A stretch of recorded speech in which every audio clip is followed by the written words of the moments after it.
2021년 새해가 밝아왔습니다. 성도님 모두의 가정과 삶의 터전 위에 하나님의 특별한 은혜와 또 형통함의 축복이 넘치시기를 주의 이름으로 축원합니다. 새해가 시작되었다고 하는 것은 또 한 번의 새로운 여정이 시작되었음을 의미합니다. 기대가 되기도 하고 마음이 설레기도 하지만 동시에 두려움이 앞서는 것도 사실입니다. 아직 코로나 팬데믹은 끝나지 않았고 미래에 대한 모든 것은 불확실한 가운데 있기 때문에 그렇습니다. 그러할지라도 우리가 가야 할 길을 멈출 수는 없습니다. 비록 난관이 있고 장애물이 있다고 할지라도 그것을 뚫고 지나가야지 하나님께서 예배해 놓으신 참된 축복을 누릴 수 있기 때문에 그렇습니다. 오래전 미국의 오하이오주 클리블랜드의 한 고등학교에 찰리 패독이라고 하는 올림픽 육상 선수가 와서 강연을 한 적이 있습니다. 이 사람은 1920년도에 벨지움 올림픽에서 금메달을 2개나 딴 미국 육상의 영웅이라고 할 수가 있는 사람입니다. 이 패독이 학생들 앞에서 자신이 가졌던 꿈과 또 그것을 이루게 된 과정을 자랑스럽게 소개를 했습니다. 강연이 끝나자 한 흑인 소년이 패독의 코치를 찾아가서 이렇게 말을 했습니다. 나도 패독처럼 올림픽 선수가 되고 싶습니다. 어떻게 하면 되는지 가르쳐 주십시오. 근데 사실은 그 소년은 육상을 연습할 여건이 못 되었습니다. 집은 가난했고 학과 후에는 그로스로 해서 일을 해야 되며 또 가정을 돕는 위치에 있었기 때문에 그렇습니다. 더구나 그런 몸이 매우 허약했습니다. 기관지염을 앓고 있었고 폐렴을 앓고 있었기 때문에 운동선수로서는 적합한 체질이 결코 아니었습니다. 한마디로 요약하면 올림픽에 나가기에는 장애물이 많은 선수였다고 할 수가 있습니다. 그럼에도 불구하고 너무나 간절하게 부탁을 하기 때문에 코치가 이렇게 충고를 해 주었습니다. 꿈을 가지는 것은 참으로 좋은 일이지만 그것을 이루려면 꿈에다 사다리를 놓아야 한다. 사다리의 첫 번째 단은 인내다, patience. 두 번째 단은 헌신, commitment. 그리고 세 번째 단은 훈련이다, discipline.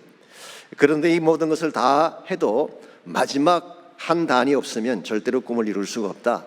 그 마지막 단이 faith, 믿음이라고 말을 해 주었습니다. 이것은 결국 우리가 노력을 다 할지라도 마지막에 성취하려면 하나님의 능력이 필요하다, 그런 뜻일 것입니다. 이 말을 깊이 마음에 새긴 그 소년이 그때부터 하나님께 기도하기 시작을 했습니다.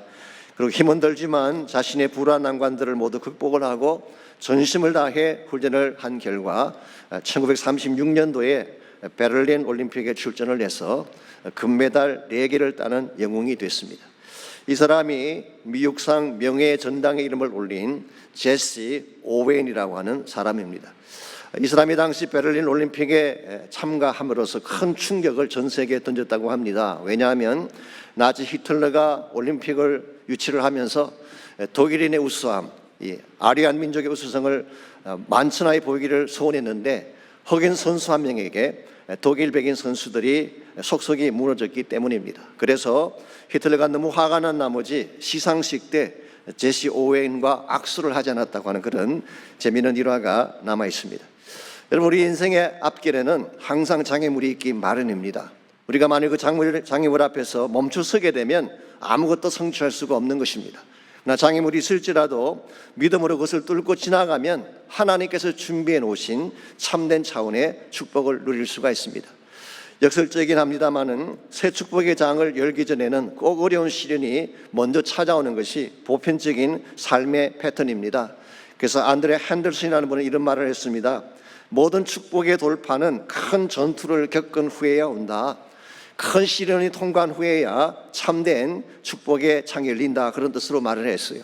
실제로 성경을 보게 되면 요셉 같은 경우에 그가 바로에게 발탁이 되고 총리 자리로 올라가게 됩니다마는 이와 같은 출세를 하기 전에 무슨 일이 먼저 선행되었나요? 억울한 감옥 생활이 먼저 선행이 됐습니다. 이 젊은 사람이 성추행 혐의로 감옥에 갔습니다. 얼마나 그의 마음이 상하고 또 분통하고 우울한 마음이 있었겠습니까? 웬만한 사람 같았으면 선뿌리를 마음에 품고 원통함 속에 시간을 보낼 수 있을 것인데 요셉은 그렇게 하지 않았습니다. 감옥 안에서도 여전히 하나님을 신뢰했고 여전히 꿈꾸는 자로 살아갔습니다. 그 결과 그가 갇혔던 그 감옥이 총리 자리로 곧장 올라가는 지름길이 된 사실을 성경이 소개하고 있죠. 다니엘과 그의 세 친구의 케이스도 마찬가지입니다. 만일 다니엘에게 사자꿀이 없었더라면, 그리고 세 친구 사드락과 메삭과 아벳느고에게 풀무불이 없었더라면 그들이 과연 바벨론 제국의 정상까지 올라갈 수가 있었을까요? 아닙니다. 가로막는 난관이 있었지만 믿음으로 바르게 달려갔기 때문에 하늘의 별과 같이 아름다운 인생이 된 것입니다. 이런 의미에서 우리 앞에 장애물이 주어지지만 장애물을 두려워해서는 안 됩니다. 어떤 분의 표현처럼 장애물은 넘어지라고 있는 것이 아니라 뛰어넘으라고 있는 것입니다. 그러므로 우리가 바른 자세로 우리 앞에 있는 장애를 뚫고 지나가기만 하면 하나님이 예비하신 진정한 차원의 축복과 비전을 맛보게 되는 것입니다. 이제 새해가 시작되긴 했습니다마는 여전히 우리 앞을 가로막는 장애와 난관들은 존재하고 있습니다. 그것이 무엇이든 어떻게 하면 이와 같은 난관과 장애를 뚫고 하나님께서 준비하신 새로운 비전의 창을 열어갈 수 있을지 오늘 주신 본문을 중심으로 함께 나눠보려고 합니다. 오늘 같이 읽은 본문에 보시면은 초기 교회의 영적 돌파에 대한 말씀이 기록되어 있습니다. 환난이라고 하는 큰 난관이 찾아왔지만 그것을 뛰어넘어서 하나님 비전을 이루었던 초기 교회 아름다운 모습이 오늘 본문의 내용이라고 할 수가 있겠습니다. 여러분 아시는 대로 첫 번째 교회, 최초의 교회인 예루살렘 교회는 획기적인 성장을 이루겠던 그런 교회라고 할 수가 있습니다. 사도행전 2장 41절에 보면 하루에 3,000명씩 숫자가 늘었다고 했죠. 4장 4절에 가보시면 5,000명이 늘어났습니다. 5장 14절에서는 큰 무리가 주께로 나왔다. 숫자로 계산할 수가 없어서 큰 무리라고 표현을 했습니다. 6장 7절을 가보게 되면 하나님의 말씀이 점점 더 왕성해져서 예루살렘에 있는 숫자의 수가 더 심히 많아지고 greatly multiplied, 더 심히 많아지고 허다한 제사장의 무리도 이 도에 복종했다, 그런 말씀이 나옵니다. 이만큼 파워풀하게 그리고 담대하게 사역을 전개하고 있는데요, 이와 같은 한창 성장의 가도를 달릴 때에 환난이라고 하는 큰 장애물이 그들 앞에 주어지게 됩니다. 스데반의 순교를 기점으로 해서 본격적인 박해가 시작이 된 것입니다. 사도행전 8장 1절 말씀에 하면은 이 박해 때문에 사도들 외에는 다 흩어졌다고 기록을 하고 있습니다. 심지어 사울 같은 사람은 교회를 잔멸시키기 위해 집집을 찾아다니며 성로들을 끌어내어서 감옥에 넣었다고 기록을 하고 있습니다. 성장하던 교회에 갑자기 제동이 걸린 것입니다. 아마도 예배가 중단되었을 가능성이 많습니다. 하던 모든 사역들이 셧다운 되어지고 더 이상은 아무것도 할 수 없는 그와 같은 상황에 처했을 가능성이 있습니다. 이건 사실 교회가 망하는 시나리오입니다. 이렇게 계속된다면 교회가 존재할 수가 없죠. 근데 사도행전을 읽어보게 되면 여기서 교회가 끝이 났나요? 여기서 그들은 망하고 말았습니까? 결코 그렇지 않습니다. 우리 방금 읽었던 본문인 19절과 20절을 보시면은 이와 같이 환난이 주어졌지만 환난의 결과 이런 일이 벌어졌다고 오늘 19절과 20절은 소개하고 있습니다. 먼저 19절을 읽습니다. 그때 스데반의 일로 일어난 환난으로 말미암아 흩어진 자들이 베니게와 구브로와 안디옥까지 이르러 유대인에게만 말씀을 전했다고 했습니다. 환난으로 흩어진 그 사람들이 그냥 흩어진 것이 아니라 흩어져 가는 곳곳마다 복음을 전한 것입니다. 처음에는 유대인에게만 복음을 전했어요. 아시는 대로 예루살렘 교회는 유대인 교회였죠. 처음부터 유대인 공동체를 만들었고 유대인 생활 방식으로 모든 것을 이끌어왔기 때문에 복음을 전해도 유대인들에게만 복음을 전한 것입니다. 그랬는데 20절을 보시기 바랍니다. 그 중에 구브로와 구레네 몇 사람이 안디옥에 이르러 헬라인에게도 말하여 주 예수를 전파했다고 했습니다. 그들 중에 일부가 안디옥에 도착했을 때에 헬라 사람들에게도 예수님을 전파했다. 이 말은 이방인에게도 복음을 전했다, 그런 뜻입니다. 사실 이것은 기독교 역사상 굉장히 획기적인 사건입니다. 선교 역사의 방향의 물꼬를 터는 굉장히 중요한 사건이라고 할 수가 있죠. 그랬는데 이 사건이 어디에서 일어난 것입니까? 안디옥에 왔을 때에 이것이 벌어졌다고 소개합니다. 여기에 소개된 안디옥은 우리가 흔히 말하는 시리아 안디옥을 말합니다. 안디옥이라는 이름 자체가 원래 셀루크스 1세가 시리아를 다스릴 때 자기 아버지 이름을 따서 만든 것입니다. 엔티오크스라고 하는 아버지 이름을 따서 만든 도시가 안티악, 안디옥이라는 이름이 된 것입니다. 신약시대에 안디옥이라는 이름을 가진 도시가 16개나 되었다고 합니다. 그러니까 사실 안디옥은 많이 있었어요. 근데 그 중에 가장 큰 도시, 대표적인 도시가 시리아에 있는 안디옥, 오늘 본문에 나오는 안디옥입니다. 그 당시 인구가 약 50만 명이 되었다고 하니까 큰 도시죠. 로마 제국 전체에서 세 번째로 큰 도시라고 알려져 있습니다. 안디옥은 국제도시였고 세계로 뻗어나가기에 가장 적합한 그런 지역이라고 할 수가 있습니다. 참고로 말씀을 한 가지 더 드리자면 사도행전서를 기록한 저자인 누가의 고향이 바로 안디옥이었습니다. 이와 같이 흩어져 내려온 사람들이 안디옥에 왔을 때에 이방인과 함께 교회를 세운 것입니다. 그 결과 안디옥 교회는 최초의 이방인 교회가 되고 최초의 선교사를 파송하는 교회가 되고 그리고 1세기 세계 선교를 주도하는 위대한 교회가 된 것입니다. 이 안디옥 교회가 탄생을 하게 된 그 이민에는 무엇이 있었다는 것입니까? 환란이라고 하는 장애물이 있었던 것 같습니다. 이 환란이 왔을 때에 환란 앞에 주저한 것이 아니라 환란을 뚫고 흩어진 사람들이 계속 복음을 전가하고 전거했을 때에 결과적으로 안디옥 교회라고 하는 위대한 한 교회가 탄생하게 된 것입니다. 이와 같은 것을 브레이크스루라고 영적인 돌파라고 부르고 싶습니다. 장애가 있지만 장애에 막히는 것이 아니라 그걸 뚫고 지나가는 것입니다. 장애를 뚫고 지나갔더니 안디옥 교회라고 하는 새 축복이 기다리고 있었고요. 지금까지 로컬 차원에서 사역하던 초대교회가 드디어 글로벌 차원으로 뻗어나가는 계기가 된 사실을 오늘 본문이 소개하고 있습니다. 이걸 보게 되면 믿음으로 난관을 돌파하는 것은 굉장히 중요한 것이고 우리가 믿음으로 난관을 브레이크스루 할 때에 돌파할 때에 하나님이 준비하신 참된 차원의 축복을 소유할 수 있게 됩니다. 오늘까지의 삶에도 브레이크스루 영적인 돌파가 필요합니다. 그래야지 하나님께서 예비하신 참된 복을 누릴 수가 있기 때문에 저희 교회에도 브레이크스루가 필요하다고 생각합니다. 솔직히 지난 1년 동안 거의 모든 것이 다 멈춘 상태에서 지나오지 않았습니까? 팬데믹이 남겨놓았던 많은 난관들이 아직도 교회를 붙잡고 있습니다. 그러나 저희 교회가 진짜 하나님이 기뻐하시는 하나님 사회적 교회로 성장해 가기를 원한다면 이제는 이 모든 난관을 뚫고 지나갈 수 있는 브레이크스루 할 수 있는 믿음이 필요한 것입니다. 그래서 2021년 새 표를 뚫고 날아오르자, 영어로는 브레이크스루 그렇게 정했습니다. 여러분 개인의 삶에도 브레이크스루 해야 될 많은 과제들이 존재할 것입니다. 어떤 분은 경제적인 난관 때문에 어려움을 겪고 있지 않습니까? 어떤 분은 관계성의 막힘 때문에, 어떤 분은 심적인 고통 때문에 답답해하기도 하고, 심지어 어떤 분은 영적인 막힘 때문에 어려움을 겪는 분도 계실 것입니다. 그럴지라도 포기하지 말고 믿음으로 뚫고 나갈 때에 하나님이 준비해 놓으신 참된 차원의 축복을 누리게 되는 것입니다.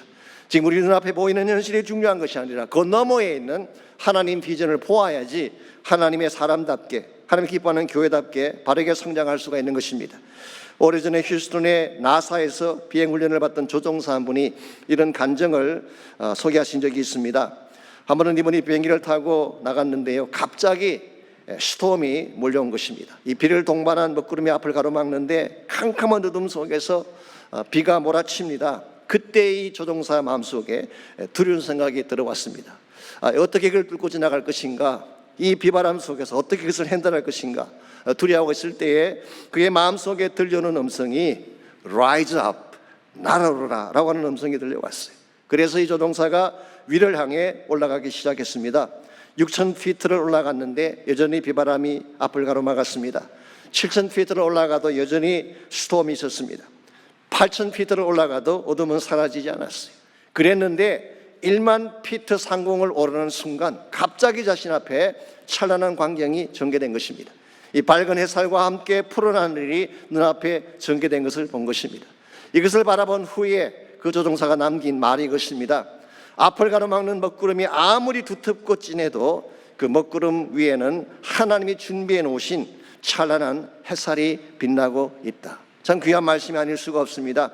우리 인생 여정에도 갑자기 찾아오는 먹구름을 만날 때가 있죠. 그때 우리가 당황해 한다든가 두려워할 것이 아니라 하늘을 향해 비상에 가야 되는 것입니다. 그때 하나님께서 비전의 창을 여시고 우리 삶을 새롭게 인도하여 주는 것입니다. 그러므로 우리가 어떻게 하면은 우리 앞을 가로막는 난관을 바르게 뚫고 지나가서 하나님 사회적 비전을 소유할 수 있을지 오늘 본문을 통해서 난관을 뚫고 지나가는 한 세 가지 비결에 대해서 함께 정리해 보려고 합니다. 첫 번째로 난관을 뚫고 참된 비전을 향해 날아오르려면 우리 생각의 틀을 깨뜨려야 되는 것입니다. 생각의 프레임이죠. 사실 누구에게나 자기 나름대로의 생각의 그 틀이 있습니다. 서울대학교 심리학 교수인 최인철 교수는 이것을 프레임이라고 불렀어요. 사람마다 보는 관점이 다르고 생각하는 관점이 다르죠. 근데 만약 우리가 자기 생각의 틀에 갇혀서 다른 사람을 인정하지 않게 되면 이건 대단히 위험한 것입니다. 나만 옳고 상대는 틀리게 되는 것입니다. 나의 것만 보기 때문에 상대를 수용할 수가 없게 돼요. 이와 같은 삶을 살게 되면 외골수로 흐르길 가능성이 많고 자기만 옳다고 생각하기 때문에 배타주의적 자세로 살아갈 가능성이 많습니다. 특별히 자기 중심의 생각이 들이지 아니하면 하나님의 비전을 절대로 볼 수가 없는 것입니다. 사실 제가 지금 소개해드리는 예루살렘 교회가 처음에는 그랬습니다. 그들은 철저하게 유대 중심적 사고의 틀을 가지고 있었기 때문에 이방인들을 억셉트하지 않았어요. 이방인들을 배척하고 이방 선교의 문을 열지 않았던 것입니다. 그랬는데 오늘 본문 22절을 보시기 바랍니다. 예루살렘 교회가 이 사람들의 소문을 듣고 바나바를 안디옥까지 보냈다고 했습니다. 이것은 쉽게 표현하면 예루살렘 교회가 오피셜리 이방 땅에 세워진 안디옥 교회를 인준했다, 그런 뜻입니다. 이건 굉장한 사건이죠. 어떻게 해서 그 스타번했던 아주 고집불통했던 유대 중심의 교회가 이렇게 변하는 것이 가능했을까요? 그 이유가 사도행전 10장에 나와 있습니다. 사도행전 10장에 보시게 되면 한 번은 베드로가 욥바라는 지역에서 기도를 하게 됐습니다. 기도하는 중에 환상을 하나 보게 되죠. 근데 그 기도한 시간이 제6시라고 밝히고 있습니다. 우리 시간으로 말하면 낮 12시죠. 즉 점심시간입니다. 참 희한한 것은 하나님이 하필 점심시간에 금식하며 기도하는 베드로에게 음식을 보여주셨어요. 보자기에 담겨져 있는 음식. 어떤 분은 가끔 기도할 때 시당하면 설렁탕이 왔다 갔다 하고 곰탕이 왔다 갔다 한다 그런 말도 하는 분이 계십니다만은 베드로 케이스는 그런 케이스는 아닌 것 같습니다. 하나님이 계시를 보여주신 사건이에요. 그 보자기를 봤더니 그 보자기 안에는 유대인들이 먹어서는 안 되는 부정한 음식들이 가득 담겨져 있는 것입니다. 그때에 음성이 들려오기를 베드로야 일어나 그것을 잡아 먹으라, 그렇게 음성이 들려왔어요. 그때 베드로가 뭐라고 했나요? 그 유명한 문구 Not so Lord라고 하는 주여 그럴 수 없나이다 라고 하는 유명한 문구를 거기 쓰게 되죠. 주님이라고 부르면서 노라고 대답하는 이율배반적인 답이 여기서 나온 것입니다. 속되고 더러운 것을 먹을 수 없습니다. 이와 같은 베드로의 말에 대해서 다시 음성이 들려오기를 하나님께서 깨끗하게 하신 것을 너가 속되게 하지 말라고 하는 음성이었어요. 사실 이것은 이방인 고넬료의 집을 방문해서 그에게 복음을 전하라고 하는 환상의 내용이었죠. 그동안 유대인들은 이방인을 더러운 짐승 취급을 하고 그들과는 상종을 하지 않았습니다. 그리고 베드로 본인도 지금까지 이방인과는 교제를 하지 않았는데 이 음성을 듣고 베드로가 자신의 기존 생각의 틀을 다 깨뜨리고 고넬료 집을 방문을 하고 복음을 전한 것입니다. 그랬더니 하나님이 그 이방인 고넬료의 집에 성령을 부어주시고 복음의 아름다운 열매들을 맺게 하신 것입니다. 사실 이것이 이방 선교의 문을 여는 첫 관문이었다고 할 수가 있습니다. 예수님께서 베드로에게 천국 열쇠를 주셨다고 하지 않았습니까? 제 개인 생각으로는 그 천국 열쇠가 이 선교의 문을 여는 열쇠가 아닌가. 그래서 언제나 선교의 새로운 문이 열릴 때는 베드로가 있었어요. 그래서 베드로를 통하여서 이방 선교의 첫 관문이 열렸는데요. 한 가지 문제가 더 있습니다. 베드로는 오케이를 했지만 예루살렘 교회 공동체가 아직 오케이한 것은 아니었어요. 오히려 이것이 문제가 되어서 교회 안에서 논란이 벌어졌습니다. 아무리 베드로가 사도라고 하지만 어떻게 교회의 허락도 없이 이방인 집을 방문할 수가 있나? 이건 금기사항인데 어떻게 이와 같은 일을 행할 수가 있는가라고 해서 논란이 시작이 된 것입니다. 그때에 베드로가 지금까지 일어난 사실을 회중들 앞에 자세하게 설명을 해주고 읽지 않았지만 17절과 18절을 보시면 베드로가 마지막에 이렇게 말을 합니다. 그런즉 하나님이 우리가 주 예수 그리스도를 믿을 때 주신 것과 같은 선물을 그들에게도 주셨으니 내가 누구이기에 하나님을 능히 맡겠느냐. 쉽게 말하면 이건 하나님이 하신 거다. 하나님의 뜻이다. 이방 선교의 문을 여는 것이 하나님의 계획이다. 이 말씀을 회중들 앞에 설명한 것입니다. 근데 이 말을 듣자마자 18절 그들이 이 말을 듣고 잠잠하여 하나님께 영광을 돌려 이르되 그러면 하나님께서 이방인에게도 생명 얻는 회개를 주셨도다 하니라. 참 귀한 말씀이 아닐 수가 없습니다. 이거 보게 되면 예루살렘 교회가 그래도 꽤 수준이 괜찮았던 교회라고 생각을 합니다. 이 담임 목사가 의견도 묻지 않고 일을 저질렀는데 하나님의 뜻이라고 이야기하니까 그걸 받아주는 자세, 이게 사실은 생각의 틀을 깨뜨리는 과정이에요. 우리 개인적으로도 내가 지금까지 고집했던 패러다임 깨뜨려야 돼요. 교회적인 차원에서도 민족적인 차원에서도 이 패러다임을 깨뜨려야지 하나님이 보이기 시작하고 하나님의 비전이 보이기 시작하는 것입니다. 우리 마음의 중심에 나로 꽉 차 있는 사람은 절대 하나님 볼 수가 없어요. 하나님께서 아무리 위대한 축복을 예배해 놓고 초청하셔도 나의 생각이 꽉 차 있는 사람은 하나님의 음성을 들을 수가 없는 것입니다. 특별히 불신앙적인 사고로 가득 차 있는 사람은요, 하나님께서 어떤 기적을 베풀어 주셔도 받아들이질 못합니다. 왜냐하니까 믿지 않으니까, 믿지 않기로 작정하고 바라보니까 무슨 기적을 행해도 기적이 되지 않게 되는 것입니다. 사실 이것이 이스라엘 백성이 40년 광야 생활하면서 하나님께 보였던 태도예요. 얼마나 하나님이 많은 기적을 베풀어 주셨어요. 얼마나 초자연적인 능력을 많이 베풀어 주셨어요. 그럼에도 불구하고 믿지 않았어요. 마음속에 믿지 않기로 작정한 생각의 틀이 꽉 차 있기 때문에 이거 참 위험한 것입니다. 미국에 어떤 사람 한 사람이 밤에 차를 타고 가다가 그만 타이어에 펑크가 나고 말았습니다. 이 타이어를 갈려면은 잭이 필요한데 자동차 트렁크를 열어보니까 잭이 없어요. 가만히 생각을 해보니까 약 1마일 떨어진 곳에 자기 친구 집이 있는데 그 친구에게 가서 빌리면 되겠다, 그런 생각이 들었습니다. 그래서 그 친구 집을 향해서 걸어가면서 생각을 합니다. 사실 그 친구 성질이 고약한데 과연 빌려줄까? 그러면서도 가기는 가요. 지난번에도 한번 갔다가 거절당한 적이 있는데 과연 빌려줄까? 그러면서도 가긴 갑니다. 더구나 이런 야밤에 가서 빌려달라고 하는데 과연 나를 그냥 둘까? 가긴 갑니다. 가면서 계속 안 될 것, 거절당할 것, 버림받을 것, 쫓겨날 것, 이런 부정적인 생각으로 꽉 찬 가운데 그 집에 도착을 했어요.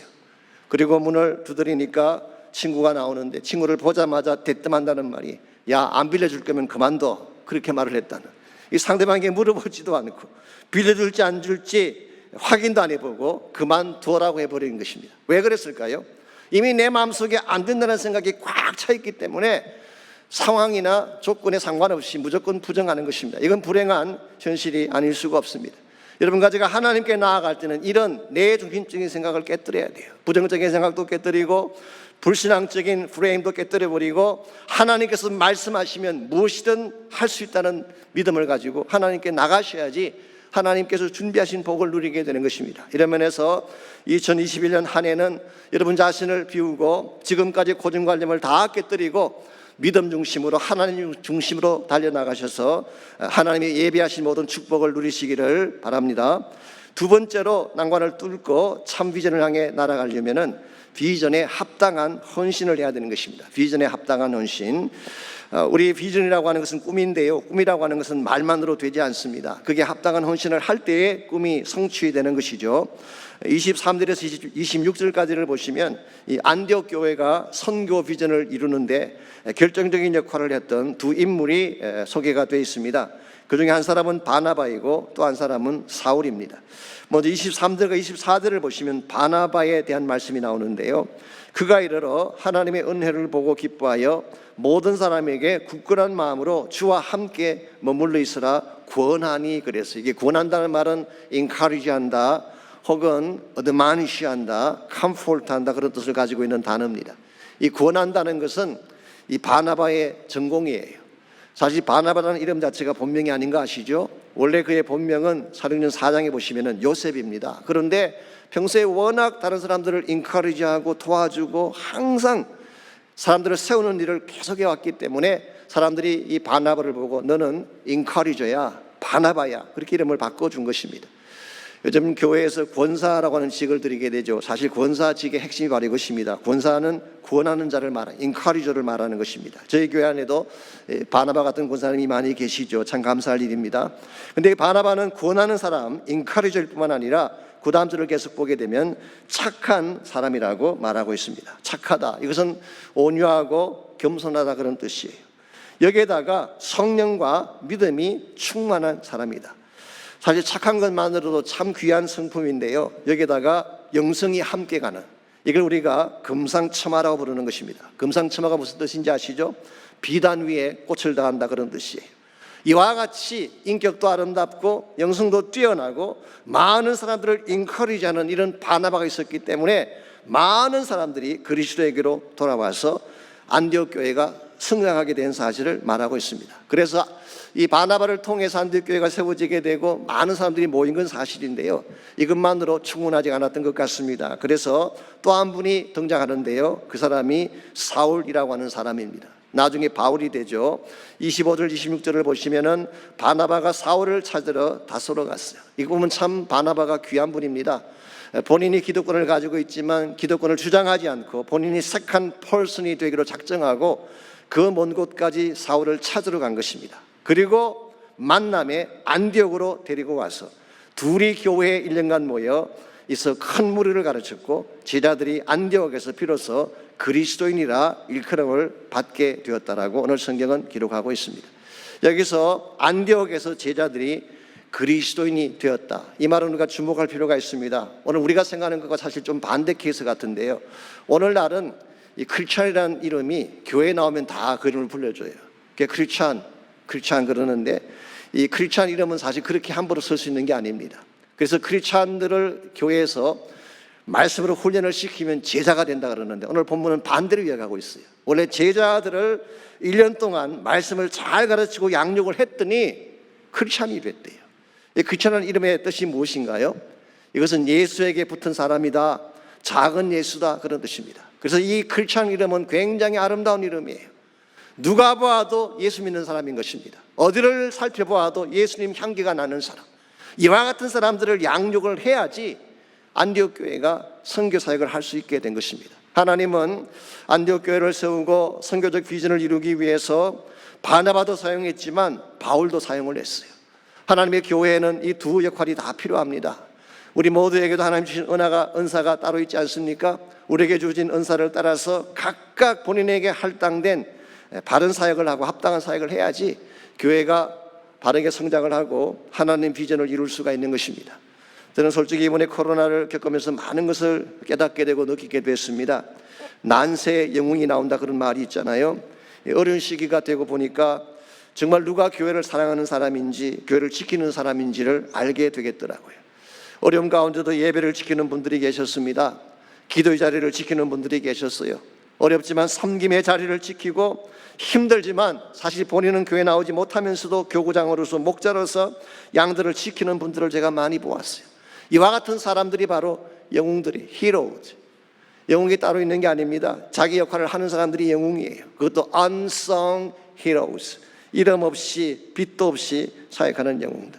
하나님의 교회에 이런 사람들이 많아져야지 하나님 교회가 든든하게 세워지게 되고 결과적으로 하나님 나라 일꾼들이 많이 만들어지게 되면서 하나님의 비전을 이루게 되는 것입니다. 이와 같이 환난이라는 난관이 찾아왔지만 이것을 뚫고 참된 하나님 비전을 향해 올라가기 위해서는 1차적으로는 생각의 틀을 깨뜨려야 돼요. 내가 옳다고 생각했던 나의 중심적인 사고의 틀을 깨뜨려야 되는 것입니다. 두 번째로 이 꿈을 이루기 위한 합당한 헌신자들이 필요한 것입니다. 마지막 세 번째로 필요한 것이 있습니다. 그것이 바로 21절이 소개하는 것인데요. 주의 손이 함께 해야만 하나님의 비전을 이룰 수가 있습니다. 사실 21절이 금년도 저희 교회 우리 표의 핵심 구절이기도 합니다만은 21절 말씀 제가 읽습니다. 주의 손이 그들과 함께 하심에 수많은 사람들이 믿고 주께 돌아오더라. 주의 손이 함께 하심에, 이게 사실은 모든 장애물을 깨뜨리는 능력이죠. 주의 손이 함께 하심에 이게 우리를 난관을 뚫고 올라가게 하는 힘의 원천이라고 표현할 수가 있습니다. 이 주의 손이라는 표현 혹은 여호와의 손이라는 이 표현은 성경에 많이 등장하는 구절 중에 하나입니다. 다양한 의미로 사용이 됐습니다만 제가 간단하게 몇 가지 예만 소개해 드리자면요, 이 주의 손이라고 하는 것은 첫째로 능력의 손을 말하는 것입니다. It is a mighty hand. 홍해를 가른 손이 주의 손이에요. 아말렉을 무찌르고 다곤 신당의 다곤을 부순 힘이 여호와의 손이었습니다.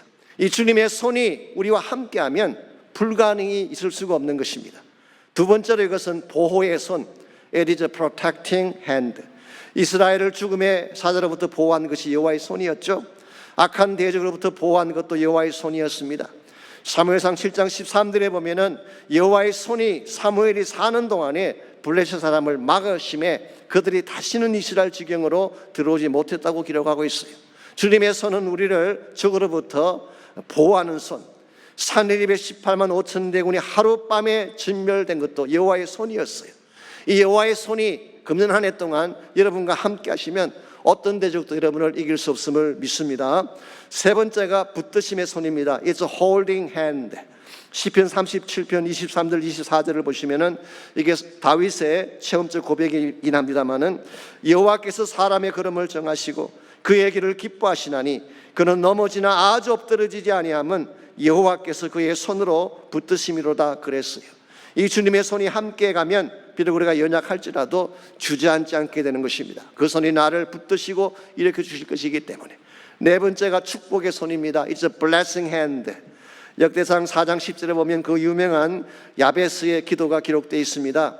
원컨대 주께서 내게 복에 복을 다하사 나의 지경을 넓히시고 주의 손으로 나를 도우사 나로 환난을 벗으나 근심이 없게 하옵소서 했더니 하나님이 그 구하는 것을 허락하셨더라라고 했어요.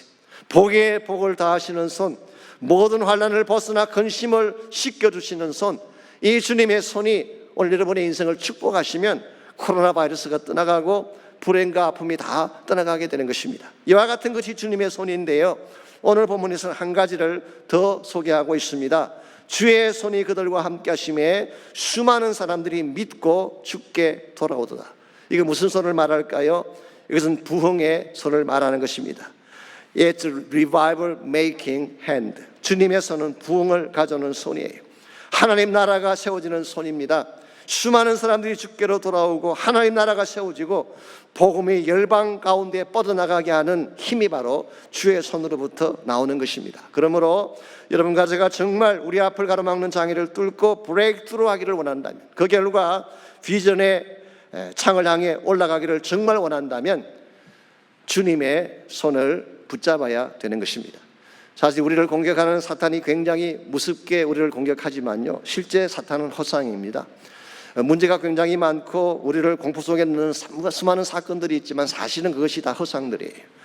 제가 오래전에 방송을 통해서 잭 그레이엄 목사님 설교를 들은 적이 있는데요, 한 번은 이분이 본인이 어릴 때 이야기를 그 방송 가운데 해주셨어요. 이 잭 그레이엄이 어릴 때 그가 늘 다니던 길목에 큰 집이 한 채 있었습니다. 근데 그 집 앞에 사나운 개 한 마리가 늘 앉아 있었어요.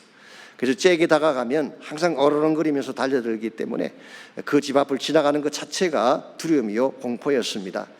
이 사실을 자기 아버지에게 말씀을 했더니 아버지가 이렇게 충고를 해주셨어요. 아들아, 다음번에 내가 그것을 지나가다가 혹시 개가 달려들려고 하면 절대 도망가지 말고 두 눈을 똑바로 뜨고 그를 노려보아라. 그러면 개가 너를 해치지 못할 것이다. 잭의 마음에 두려움이 있긴 했지만 아버지가 하시는 말씀이니까 믿고 순종해보자, 그렇게 결심을 하고 그 다음날 그 집 앞을 지나갈 때에 아버지가 하신 말씀 그대로 했어요. 그 개가 막 덤비려고 할 때 눈을 똑바로 떠다보고 개를 쳐다본 것입니다. 그랬더니 개가 어떤 반응을 보였을까요? 개도 자존심이 있는데 어제까지 빌빌대던 내가 갑자기 눈 똑바로 뜨고 쳐다보는데 화가 안 나겠어요? 그러니까 개가 그냥 왁 하고 뛰어올랐어요. 근데 그 다음 순간 그 자리에 풀썩 주저앉고 만 것입니다. 사실 잭은 잘 보지 못했는데 자세히 보니까 그 개의 목에는 체인이 묶여져 있었던 것입니다. 아버지는 이 사실을 알고 있었어요. The dog was chained. 아무리 사납게 소리를 지르고 삼키듯이 달려와도 He was chained. 결박되어 있는 것입니다. 하나님이 모든 악한 마귀를 결박시켜 놓으신 줄 믿습니다. 어떠한 불행이 우리를 공격하고 산더미 같은 위기가 소리치며 달려들어도 두려워할 이유가 없습니다. 하나님이 결박시켜 놓았기 때문에 아무리 날뛰어도 아무리 삼키려고 달려들어도 하나님이 우리와 함께 하시고 주의 손이 우리를 붙잡게 되면 누구도 우리를 해칠 수가 없고 누구도 우리 앞길을 가로막을 수가 없는 것입니다. 이런 면에서 우리 한 사람 한 사람은 참 연약하고 보잘것없는 존재이지만 주의 손이 함께 할 때에 여러분은 모든 난관을 뚫고 지나갈 수 있는 브레이크스루의 삶을 살아갈 수가 있습니다. 저는 2021년 한 해 동안에 예수님의 손을 꼭 붙잡고 그 능력 가운데 사시기를 바랍니다. 우리 삶의 환경은 아직 다 변하지 않았고 지금도 우리를 공격하는 많은 악한 자들의 공격은 존재하겠지만 주의 능력의 손을 붙잡고 달려가게 되면 누구도 당신을 해칠 수가 없고 당신을 가로막을 수가 없고 그 주의 손을 붙잡고 하늘을 향해 비상하게 되면 하나님의 비전을 이룰 수가 있고 주의 나라를 이루며 살아갈 수가 있습니다. 이제 한 해가 시작이 됐는데 여러분께서 환경을 바라보지 마십시오. 사람들을 바라보지 마십시오. 사람들이 변화되어지고 환경이 바뀌어지리라고 기대하는 것은 여러분을 더 실망시킬 따름입니다. 변치 않은 하나님 바라보시기 바랍니다. 그의 능력 바라보시기 바랍니다. 그리고 힘들고 어려울 때마다 주의 손 붙잡고 기도하시기를 바랍니다. 그때에 하나님께서 여러분을 도와주시고 여러분을 그 모든 것에서 해방시켜 주시고 낭만을 뚫고 날아오르게 하는 것입니다. 그래서 시간 함께 기도할 때에 먼저 여러분이 주의 손을 붙잡고 기도하시기를 바랍니다. 손을 높이 들고 주 이름을 부르면서 담대하게 기도하시기를 바랍니다. 2021년 한 해 동안 하나님 복의 복을 다하사 모든 환난을 벗어나게 하시고 참된 차원의 성대를 부어달라고 기도하시기 바랍니다.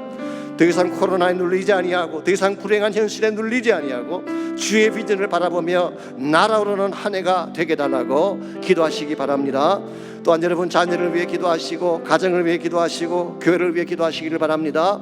아직 멈추지 아니한 코로나 바이러스를 위해서도 기도해 주시기를 바라고 질병 가운데 있고 고통 가운데 있는 이웃들과 먼 나라에 사역하는 주의 종들 선교사님들을 위해서도 기도해 주시기를 바랍니다. 우리 다 같이 한 목소리로 함께 합심해서 기도하겠습니다.